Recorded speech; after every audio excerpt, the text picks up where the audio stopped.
Do you know what the difference is between predator and prey?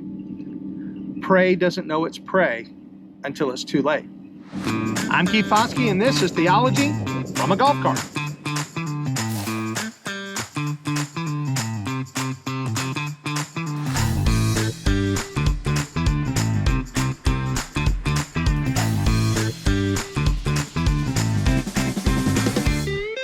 Now, why am I doing theology from a golf cart? Well, when I was a kid, anytime my dad wanted to have a serious conversation, a real heart-to-heart, he would take me on a ride in his truck. So these rides are reminiscent of that. I'm going along on the golf cart, having a serious conversation, and I'm bringing you along for the ride. And today I'm going to be talking about a subject that might be a little different from something that I've talked about before on the show, and that is the responsibility of Christians to take seriously the subject of personal protection. This video has been inspired by two videos that have come out recently that got my attention. The first one was from Germany, where it appears that German healthcare professionals are being taught to defend themselves against edged weapon attackers by using a towel, flipping the towel at the face of the person attacking them, and that somehow is going to protect them against an edged weapon. And the second video is the stomach turning video of the young girl who was murdered on the train. I believe that happened in North Carolina. Her name, of course, I have it here, is Irina Zarutska. I think I'm saying that correctly. She was a Ukrainian refugee. She got on the train. She was looking at her phone, and unbeknownst to her, there was a murderer sitting right behind her, and with zero hesitation, he just murdered her. And both of these videos got my attention because they both, in one way or another, deal with the subject of personal protection. And for those who don't know it, this is a subject that I have actually spoken on and written on quite a bit. But since I have new viewers all the time, I do want to reiterate some of the things that I have said in the past about the Christian's right and responsibility of personal protection. A lot of people believe that to be a Christian, that means you have to be a pacifist and never protect yourself in view of an attack or a personal threat. I don't believe that that's true. Of course, the Bible tells us to love our enemies, and it does give us the command to turn the other cheek. If someone slaps you on the right cheek, to turn and give them the other cheek as well. But those are in the context of personal insults. It's not addressing the person who is coming after you physically to kill you or to do serious bodily harm to you or to your family. There are passages in Scripture which talk about the right of personal protection. One of my favorites being Exodus 22:2, which says that if someone breaks into your house at night and that person is struck so that he dies, then there is not blood guilt for him. Why? Because he has broken into your house. He is there illegally. He is there to do you harm, and you have the right in that moment to protect yourself. You don't have the right to go after him. The text goes on to say if the sun rises on him and you strike him so that he dies, then there is blood guilt. And what that's saying is if he gets away and you go after him and you seek vengeance, then yes, that's wrong. We're called not to be people who seek vengeance. But personal protection is not vengeance. In fact, there's a principle in the New Testament that Jesus even references when he's talking about the devil, and he talks about the fact that the devil, when he is standing for his kingdom, he's like a strong man who defends his home. Now, someone might say, well, that's a bad example. It's the devil. But no, Jesus is using a universal principle that a strong man will defend his home. You can't go in and rob a strong man's home without first binding the strong man. And when I talk about the subject of personal protection, sometimes Christians get a little upset, or they don't really want to agree that they have the right of personal protection. But I say, listen, if your house has a deadbolt, then you believe in personal protection. If you lock your car when you get inside, you believe in personal protection on some level. Lost my hat.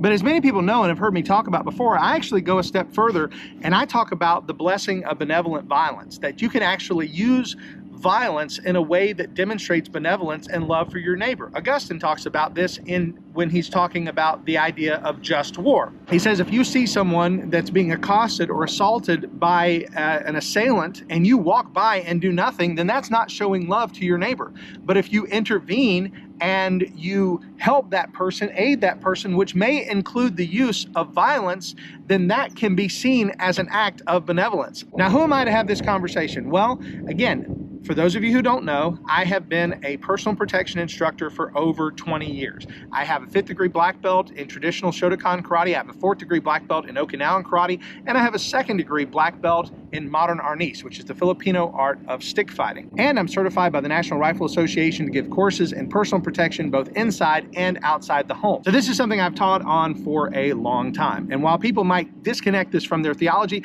I think it's a very important theological subject, because the question again comes up: do we as Christians have the right to do this? I believe that we do, so that we can reduce the chances of becoming a victim. Now, one of the things I wanted to talk about in the video is the question of whether or not guns or knives are more dangerous, because I think what oftentimes comes into play, people often talk about the danger of guns and firearms and how dangerous they are, but they mitigate the danger of knives. I see this with police officers sometimes. People will say, well, why did that police officer shoot? The guy had a knife. Why did he have to shoot the guy? I say, because a knife can be just as dangerous as a firearm close up. Firearms are obviously more dangerous longer distances because they're a ballistic weapon or projectile weapon. They're firing something. But a knife, when it's up close, can be just as dangerous as a firearm. In fact, there are some arguments that can be made that it could be even more dangerous, because a gun takes a certain skill set. There's a certain battery of arms that goes with using a firearm, but a knife is a pretty simple tool. Just about anyone can use a knife. And guns run out of bullets. Knives never run out of bullets. Guns are only dangerous in one direction. Knives are dangerous in multiple directions. And again, when someone says, well, he just had a knife. No, knives are very dangerous. Edged weapons are very dangerous. And edged weapons come in all types. It's not just knives. A broken bottle can be an edged weapon. A razor blade is an edged weapon. It doesn't just have to be a knife. So first I want to address the video of the towel guy, the guy who's teaching the people to defend themselves by swinging a towel at the head of the assailant. Now, many people saw that and they laughed. Oh, who would think that this is right? Who would think that this is good? And who would ever teach this? And the reality is, it was kind of humorous watching him slap what looked like a woman in the eyes with a towel, knowing the whole time that all she had to do was just force herself in a little further and she could have stabbed him right in the chest. A determined assailant is not going to be thwarted by a towel to the eyes. Even if that towel is being hit really hard, the determined assailant is just going to drive right through it. You, sir, are not Jackie Chan. You're probably not going to be able to use that as effectively as he does in the movies.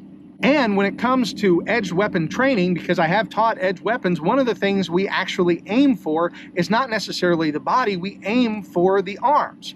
Our arms have the hairy side and the non-hairy side. Well, the non-hairy side is made up of all of our veins and arteries that go up into our body, and if we can cut into those, then guess what? You're probably going to bleed out, even if the cut is even on your arm. So swinging a towel at an assailant with an edged weapon with your arm exposed is probably not a good idea, because you're making your arm more vulnerable to attacks from the edged weapon. If you were going to employ a towel at all in a scenario like this, the best thing you could probably do is wrap the towel around your arm so that you'd be able to then use your arm as a shield against the edged weapon. But again, having taught edged weapons, having taught on both sides self-defense and the use of edged weapons, I can say this: a determined person with an edged weapon is a formidable opponent, and even someone who is strong and well-trained would have a hard time overcoming them. So just telling somebody that you can get away by slapping them in the face with a towel is at best giving them a false sense of security, and at worst setting them up for a terrible failure.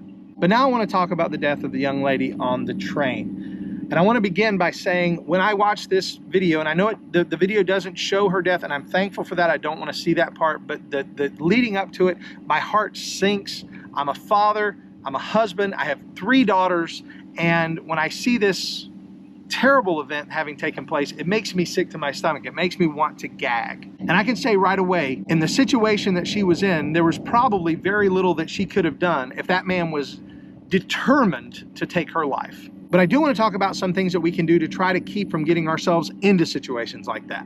And this is really the biggest part of today's video. I want to talk about something that I teach when I teach personal protection classes, and sometimes businesses have me come in, sometimes churches have me come in, and I teach personal protection classes, and I always start with the same 4 principles, and I want to give those 4 principles to you today. The 4 principles spell out the word SAVE, S-A-V-E. S stands for situational awareness. Situational awareness means that you are paying attention to your surroundings at all time, especially when you are in public, and when you're in situations situations where you're surrounded by people that you don't know. You don't aim your head at the ground, you don't keep your face focused on your phone, but you keep your head, as it were, on a swivel, looking around, looking at the people around you, keeping a mental note of what's going on around you, looking for your exits, looking for ways of escape, looking for people that might be able to help you in the event of an emergency, a police officer or something like that.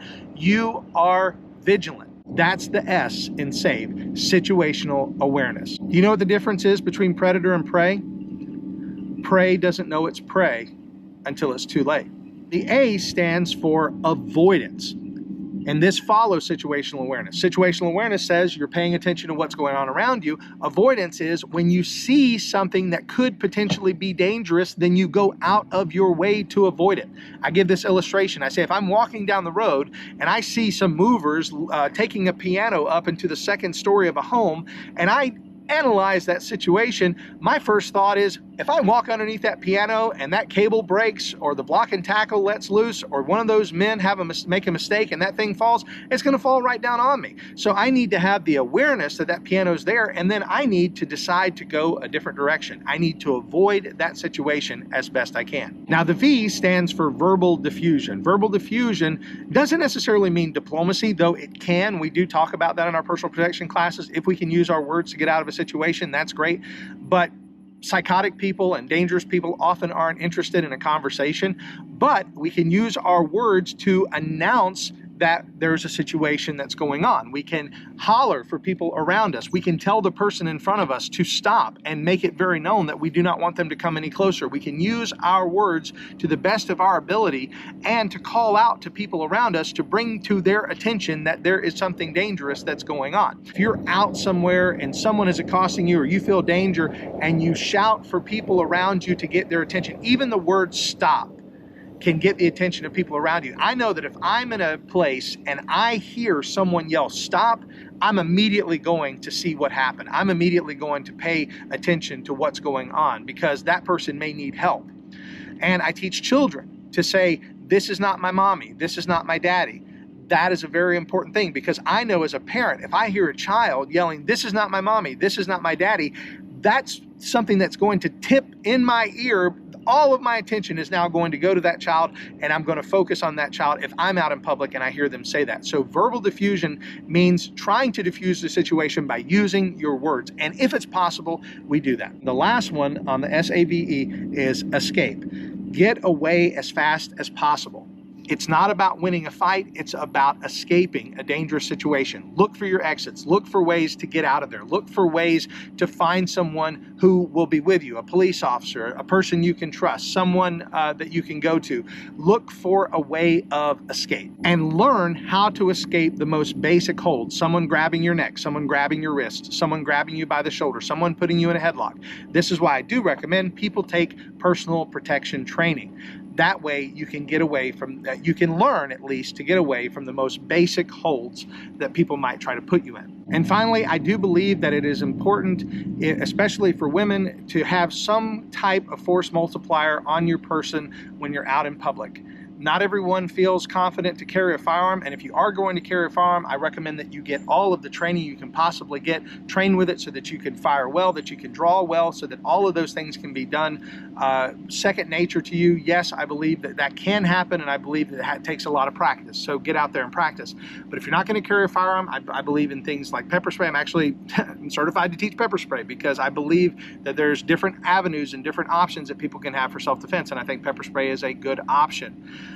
Carrying a knife for self-defense is, you gotta have a lot of wherewithal to use a knife. You gotta have a lot of wherewithal to cut a man. That takes a lot of intestinal fortitude, but that may be the thing that you choose.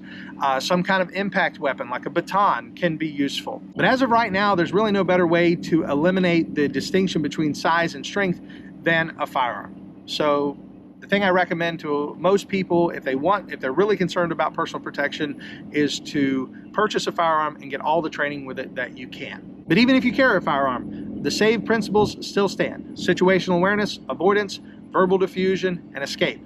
Learn those, apply those every time you're out, and at least they can be your first step towards a personal protection plan. Now guys, I know that was a really different episode and it probably wasn't what some of you may have expected. I didn't really go so much into the theology of personal protection. I went more into the practical aspect of personal protection, but I really believe in that. I teach it and I think it's important, and I wanted to share with you some things to think about. But here's the thing, if you have questions about the theology of personal protection, I'm going to put a link in the description to an article that I wrote about benevolent violence and why I believe not only is it biblical, but it's also something that every Christian man specifically should be able to do on behalf of himself and his family. All right guys, we've come to the end of today's video, and I just want to remind you that it really helps if you would leave a comment below. So if you have a question about today's video, or you have another subject you'd like me to talk about in a future Theology from a Golf Cart, leave that in the comments below. And don't forget to hit the thumbs up button if you liked the video, and if you didn't, hit the thumbs down button twice. Also, don't forget our sponsor, Squirrely Joe's Coffee, the best coffee in the world, and you get a free bag by going to squirrelyjoes.com/yourcalvinist, or 20% off anything in the store by using my name Keith in the coupon code, and Dominion Wealth Strategists. And I have a video to tell you more about them right